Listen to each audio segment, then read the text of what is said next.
Date to your potential, inspiring, educating, and empowering single members of the Church of Jesus Christ of Latter-day Saints. Our hosts are Peggy Matheson, betrayal trauma recovery expert, and Sharon Collier, certified life and relationship coach.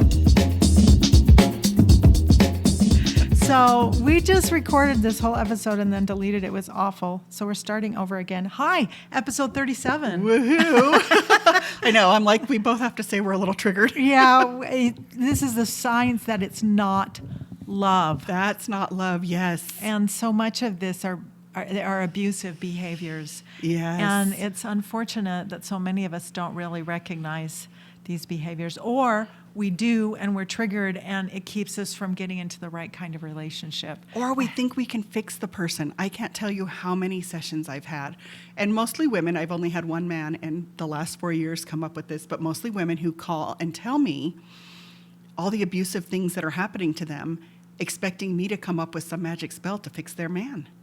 And it's like, no, honey, you can't fix this, you know? And... Yeah.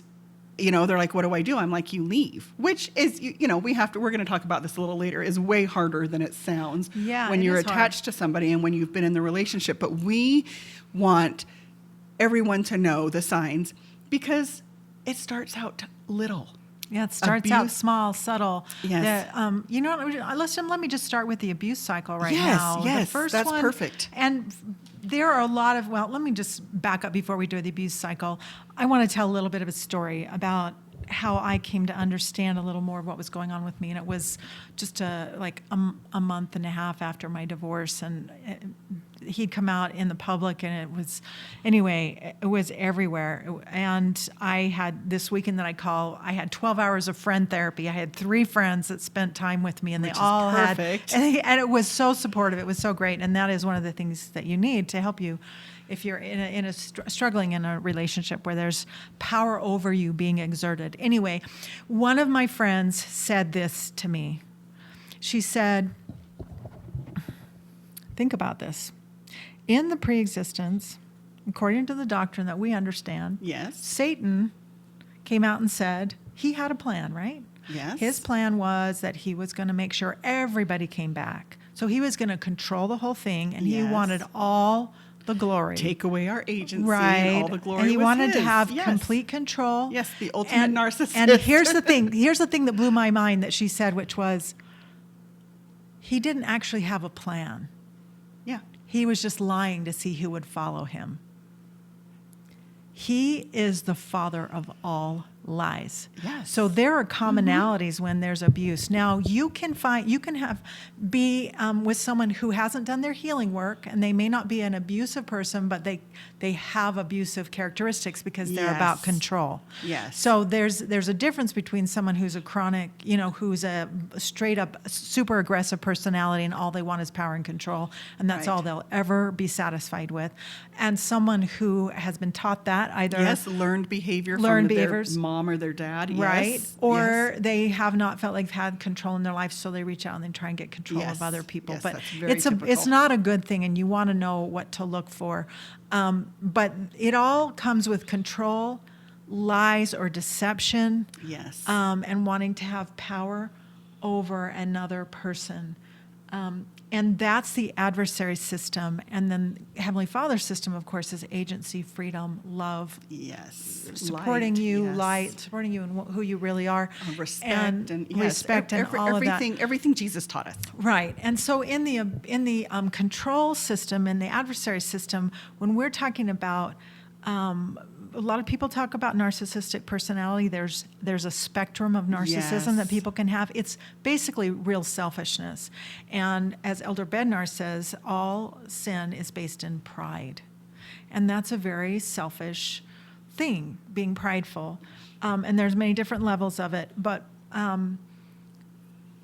there's different levels of narcissism. So you just have to be aware. And if somebody's an addict, according to The Human Magnet Syndrome, which is a book by Ross Rosenberg, who's a therapist, he talks about that if you are an addict, like if someone's has had a porn addiction or alcohol or drugs or whatever, they can look like a narcissist. Yes. And that, they're selfish, and they start to, if they were not that way before their addiction, then they're not that's not their personality, but it's the addiction that's speaking. So Right. either way, you want to steer clear of this. So what are the signs? What are the things you need to look for of the things that are not love? Yes. Well, and we're just going to say anything that isn't light and from Heavenly Father Right, is not and love, makes- but we need to specify because people need to know the signs. Yes. And people need to not ignore the signs. This goes back to me saying, because I when I coach people, I always ask, do you want a healthy relationship? And everybody goes, well, of course. But it's interesting what people put up with and try to fix. Yeah, just like your And- example in the beginning. Yes, it's like They're trying to fix somebody else. What can I do? Because finding love is hard, and people want to hang on to it, especially if they've gotten attached. Because, like we said, this starts out small. So while it's starting out small and little, we're getting attached to this person. Right, and that's part And of we're- the yes. the abuse cycle. Yes. Is those small things, and the first part is the grooming. Yes. Which is that they're attentive, kind, helpful, understanding, giving, apologetic. They're generous. Yes. They're getting you hooked in, getting you to believe their narrative, that they're a good person and that they really care about you and they really love you. This can be very, very deceptive, and this is one of the reasons why. And we'll talk more about the timing of why you need to take some time. Yes, we're gonna talk about before. that in a We'll minute. talk about that in just a Yes. minute. But then, this is interesting. I had a client, sorry to interrupt. that's okay. I had a client who told me it was her second ex-husband. She'd just gone through her second divorce, and she was in shame. She felt stupid, all this stuff, which you can't go there. But she said, when we were dating, I could not find anything wrong with him. Okay, that in and of itself is a red flag because there's good and bad in everyone. Yeah, And that you means have they're to not see- being authentic. They're not being honest. You have to see the bad in people. There's bad stuff about me. There's things I need to work on. And There's- maybe you not know, bad, but no, weaknesses. Yes, there's weaknesses and shortcomings that I have that I need to work on. So if I'm being my authentic self, someone is going to see those and they're going to have to decide, can I handle that or can I not handle that? Right. Is that going to mesh with my, with my demons, with my baggage, with my, some of my shortcomings, and that's something you have to decide. So that's something you need to definitely find out. So these really charming people that you can't find anything wrong with, no, they are not perfect.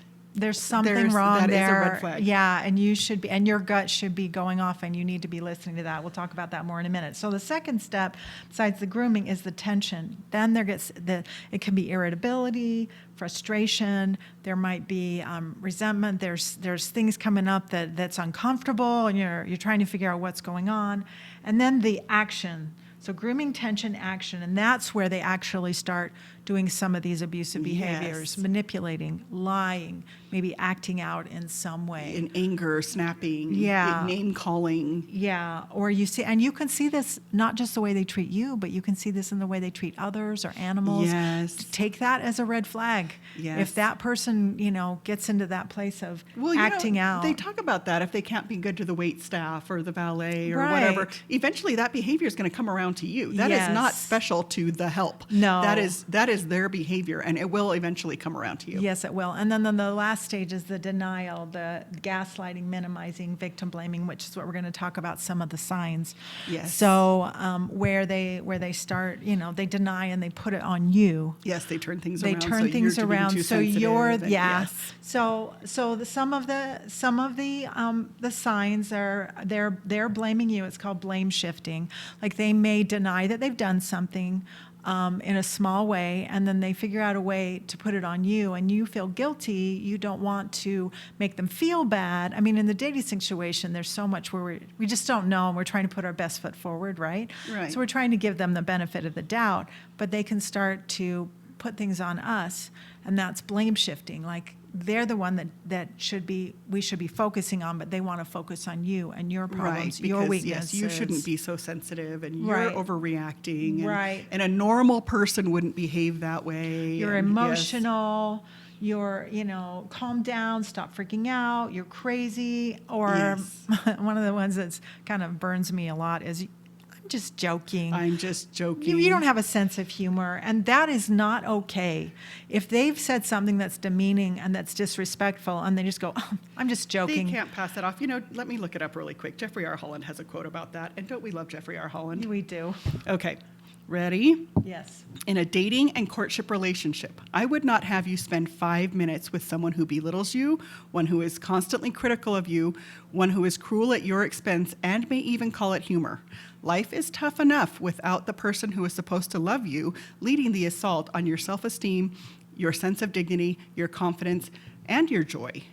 In this person's care, you deserve to feel physically safe and emotionally secure. Yes. Now, I want to say that is such a great quote. I want to say that some people don't even know what it feels like to feel safe and secure. Right. And so sometimes you will be drawn to someone who's going to reenact, Yes. that paradigm that you've had. Maybe you had it since you were a child. There's unfinished business. We talk about Yes.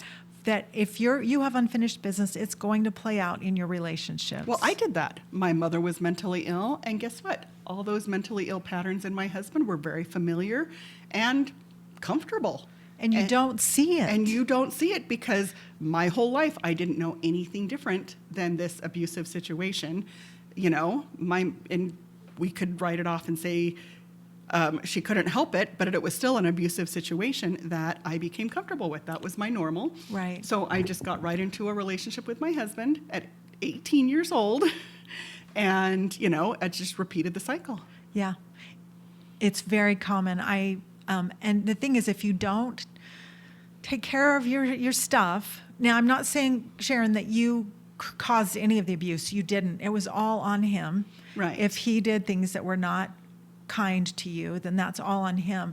However, what we're talking about is empowering ourselves Yes. so that it doesn't happen again. So what you can do is strengthen yourself and take care of heal those wounds from your childhood or from previous relationships. And I've educated myself now to know. Yes. What I'm comfortable, because after my husband passed away, I got into another relationship because this man was different. He was funner than my husband. He was funnier. He treated me a little bit different. There were personality things, but guess what? Abuse. Yes. Seriously abusive. And all about himself. And if I did something that didn't fit in with what he was thinking about himself, then I was a non-person. I was shut down. I was belittled. And, now I know. Yeah. Now I know. So this is really important for all of us to be aware of, is that abuse can show up in many different packages. Yes. And if we haven't taken care of whatever it is that may have opened us up to that, not that it was our fault in any way, then we can draw to us, even though we think it's a different personality, Yes. a different person, and Yes. they never do that. Mhm. I have that you can still draw to yourself that same thing if you haven't healed, because it's always the invitation. It will always come as an invitation for you to take care of your stuff, Yes. for you to do your work, for you to heal your trauma, for you to take care of that. We can't just, it doesn't work well for us to just ignore it. We Right. have to heal it. I remember I had a client years ago that she had been in 3 marriages, and the first one was emotionally abusive, then physically abusive, then the third one was sexually abusive. Yes, and you would think You would being the think- different types of abuse would be uncomfortable or something to her, but it wasn't. Well, the thing is, she tried. But people don't realize that you have to go in and do some deep healing work to change this in yourself so that you are strengthened and become the whole person that you Yes. bring to the table, and you bring somebody new. Well, just have enough self-esteem. kind of person Have into your enough life. self-esteem to put out some boundaries. Sometimes the red flags are pink flags. Sometimes all you got to do is get some clarification and set a boundary. It's Yeah. like, you know what? Is that really what you meant? Because I don't respond That's to a this. really good point. I don't respond to this kind of behavior. And there might be an apology and changed behavior, and it's a pink flag. We're going to call, when it turns into a white flag. And make sure you do You know. this over time. Yes. Because trust is built over time. Yes. That's why we talk about you were going to talk about, Sharon, about how come it's so important to date for a longer period of time. Yes. Talk about the science of that, the research you've done. Yes, because I'm a nerd, because I love science and research, and most everything I talk about, I will specify if it's speculation or my opinion, because I do like to back things up with science and research. But there is an 8 to 9 month period that a narcissist or somebody who is engaging in seriously bad behavior, whatever their issue is, they can't behave themselves past an 8 or 9 month period. So it's our culture in the LDS community to find the one very quickly. We had this beautiful connection right off, and we met and married in 2 months and 3 months and 4 months. No, don't do it. And especially if you're uncomfortable and that gut of yours or the spirit. Sometimes it's a gut feeling. Sometimes it really is the spirit. If something is telling you things are off, take more time. Don't let a person rush you into something that you're not comfortable with. But time will tell. And if you can make it to that 8 or 9 month point, that will give you a lot more information. It's going to give you a lot more information. And we want to do our homework. And I use this example all the time. When we go to buy a house, what do? We do our due diligence, right? We call the inspector. Yeah. We look at the vent work. We look at the pipes. We look at everything we possibly can, because we don't want to buy a lemon. We don't want to be doing repairs. We don't want to be fixing it up so much, right? Now, I want to say something. Okay. I want to say something. I'm going to interrupt you. We don't want to buy a lemon. No. And some of you out there are going, oh, but he's or she's such a great guy. I don't want to be the one to call them out on this. I don't want to be the bad guy and make them look bad and make them feel bad. But I mean, if we do know and we marry them anyways, that's kind of on us. But that seriously, we do our due diligence to buy a house or even kick tires. How many times, women might not do this as much, but what are women looking at? Oh, it has seats for all my children. Ooh, and they're leather and it smells good and it's pretty. And we go through the car that way, and men are looking under the hood and kicking tires. But we get in a relationship and we're like, woohoo, I'm not alone anymore. And we don't do our due diligence. We don't kick the tires and look under the hood. No, and we're not looking at the pipes, and we're not, and it's like, yeah, you can see this is a beautiful home, but is it going to collapse? Okay, I have to say something here that I know some people are going to disagree with me on, but I really believe. So dating is a gathering period, right? You're gathering information. Yes, for sure. And some of it's your gut feeling, some of it's the spirit from internal, some of it's external, some of it maybe what other people are saying, some of what you see, what you experience with the person. So I am one that is a proponent of talking to the ex-spouse. Okay. Now, I understand that if you're with someone and you're like, oh no, because they're going to be negative about that person. Right. Well, if you have confidence in yourself, if you are following the spirit, if you feel prompted, maybe you feel like you shouldn't, but I would absolutely think about this possibility. Talk to the ex-spouse, because I have heard of multiple situations, people I know who, if they had talked to the ex-spouse, they would have gotten a different story. Yes. And then you can start saying, well, now, is that a true story? What's true? And you start to understand more. I mean, talk to family members, maybe talk to kids. Yes. And just get a sense of what the relationship is like, what their relationship is like with their dad, with their mom, with their kids. Or do they have friends? Somebody with no friends, narcissists do not have friends because they kind of push everybody away. Nobody is up to their expectations, Yeah. And I think they lose friends really fast. This is part of doing your research. This is part of kicking the tires. Yes. Yeah. Be smart and at least be open to this possibility. And you may be in a relationship where like, oh no, I know this is a good person. I know they're a really good person. I felt it from the beginning. Do it anyway. Yes. Because the people who are really good at this manipulation stuff are really good. Yes. And there's very smart, very talented, very capable women like moi and you yes. who have gotten themselves involved in this kind of stuff. And when we were married, both of us in our marriages have dealt with this kind of stuff. Okay, back to some of the signs. Yes. They deny that they've done anything wrong. There's no ownership, or there's some ownership, but not all. Now, see, in the grooming period, they're going to look really good in all of these areas.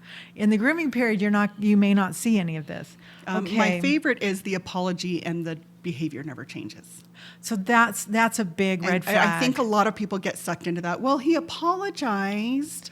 It's like, no, did the behavior change? No, this is a pattern. Most bad behavior is in a pattern, and that's something that you should be watching for. Yeah, absolutely.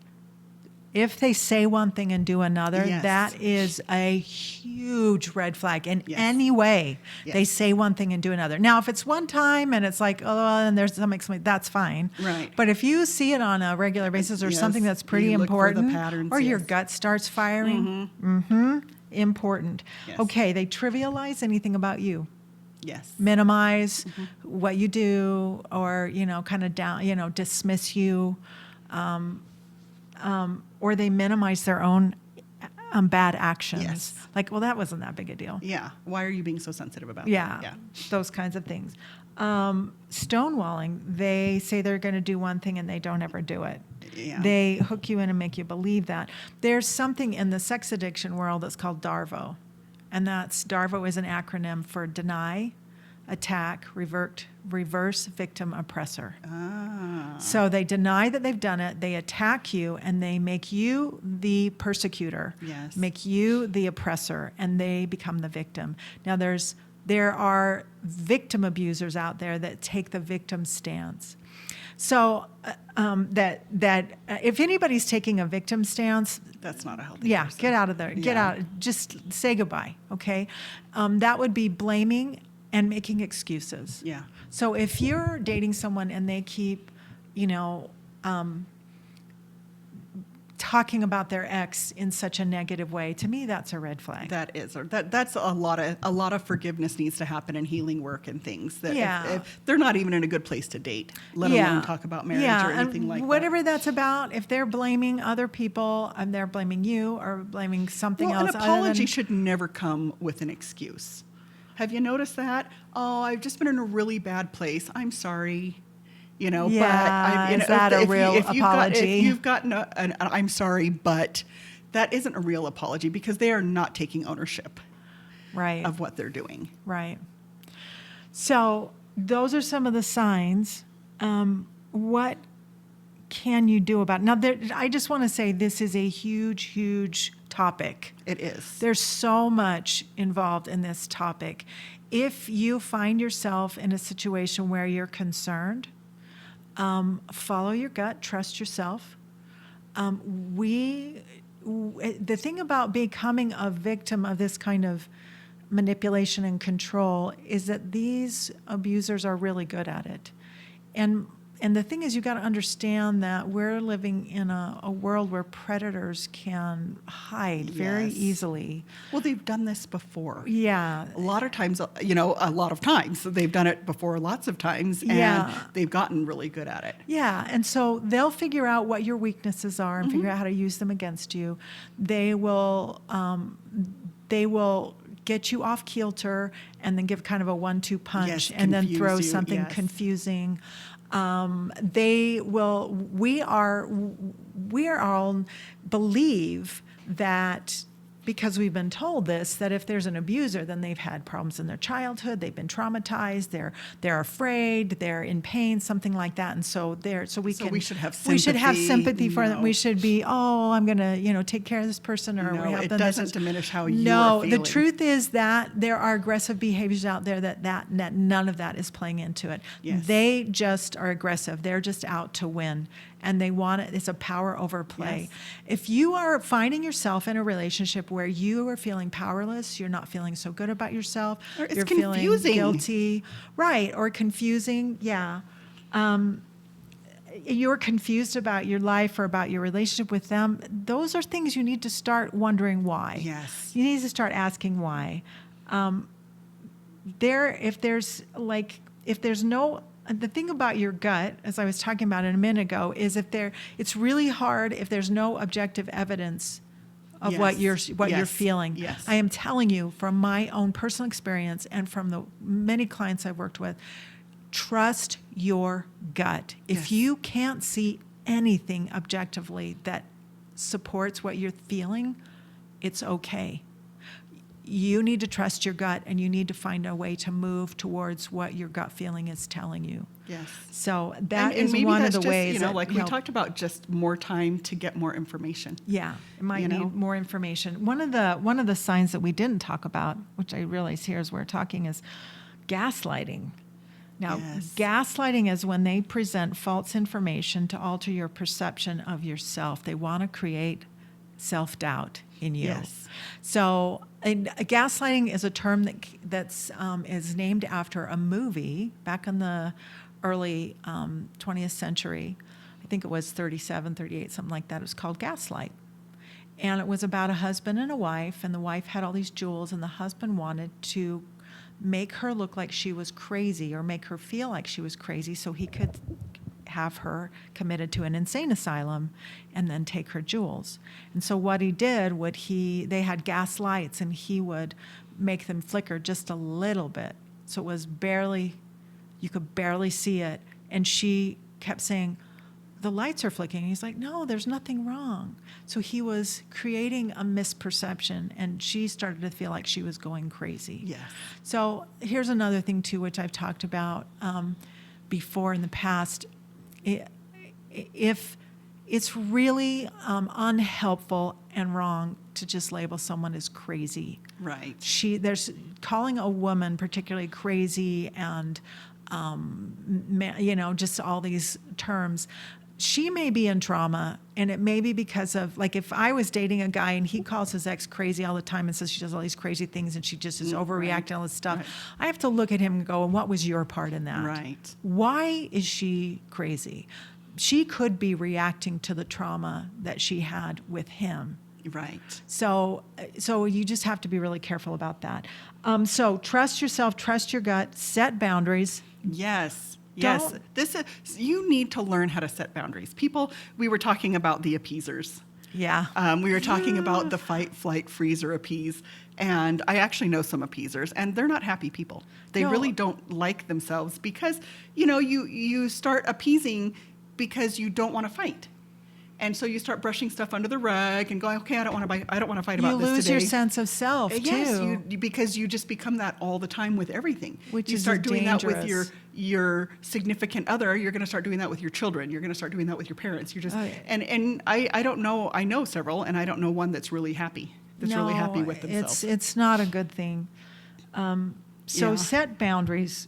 Take responsibility for only your life. You are not responsible for anyone else's happiness or life. And if someone is trying to make you feel like you're responsible for them, they're maybe even very subtly creating guilt in you, wake up. Yes. And set some boundaries. The other thing is to disengage. You may have to just walk away. Yeah, which it's hard. Walking away is hard because that's always my advice to these women who call me is like, you need to walk away. But when you've been with somebody 9, 10, a year, 10 months, a year, it's really hard because you just get so attached that walking away seems impossible. And this is where I like the friend group thing. If you break up with somebody, you need a breakup crew that helps you not go back to them. Yeah. That's a good idea. If you've heard about the love chemicals, our dopamine will ignore red flags and go back to somebody because literally it makes us feel addicted. This is why breaking up is so hard. And but you need to be really diligent with yourself and step back and do the hard thing because staying in it, it's never going to get better. No. And people finally realize that, after the damage has been done. After you make really bad decisions about yourself, after you feel stupid for staying in the relationship, after you blame yourself and have all these negative emotions about yourself. And then it's like, okay, let's put myself out in the dating world, a really broken, beaten down person, It's just not. It's not a good situation. No, it's not a good situation. Okay, I think that's most of what we wanted to talk about, and those are some of the signs. I'm sure there's a lot, but the number one thing is heal yourself. Do the hard work to strengthen yourself so that so that those kinds of people are repelled from you and not drawn to you. We're going to do more of that next week about what does that entail. Yes. What can you do to strengthen yourself so that and to heal from, an abusive situation. Yeah. Yes. So, but Sharon, this is February 27th. Yes. 2023. 2023, just and for we future have listeners. a Zoom group Yeah, free yes. class tomorrow night. Tomorrow night. If you are not on Tuesday our night, if February you are not on 28th. our Facebook page, Date to Your Potential, A dating discussion. Join. page. Yes, join in. Also, I had advertised it in my speed dating group. I think Okay. I called it LDS Speed Dating and Activity Group, I think. I'm like, haven't been on for a minute, but it is advertised in there. The Zoom link will be plastered everywhere tomorrow. Yeah, but you so have to be tomorrow night, February 28th, 2023. You have to be in the group to join in. We have several people already joined in. 7 o'clock Mountain Time. Yes, and we're going to talk about things that are holding you back. Yeah, what's Things that are- holding you back? And you're going to get some coaching. You're going to get some ideas, instruction. yes. Yeah, so Yeah, that so you it can. should- and get it's some me and help. Peggy live, and so we'll do a little Q&A. Yeah, so join in that. Also, can we talk about Peggy's? Peggy's got a group session coming up. If you've April. ever, and yes, April, if you've ever wanted to try the guided meditation that Peggy does, I'm going to tell you it's magic. That was the first time I did it, was in a group situation, in a group setting. It's very safe. It's a good way to get to know the program and to do some work. But it's going to be all through April, and we're going to be advertising that on our page as well. So make sure you join our Facebook page. There's a lot of good information there. Dating to Your Potential, a discussion. A dating discussion. A dating page, yes. discussion, yeah. Yes. Okay, thanks for joining us, you guys. I know this is kind of a heavy topic, super, super, super important. We want to bring it into the light and not keep it in the darkness where it can continue.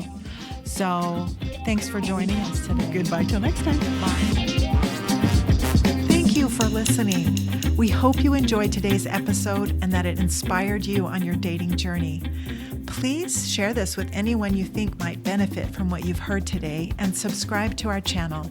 Check out our website at datetoyourpotential.com and take our free quiz to see if you are dating to your potential.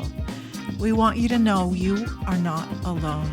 We support you. We are in this with you.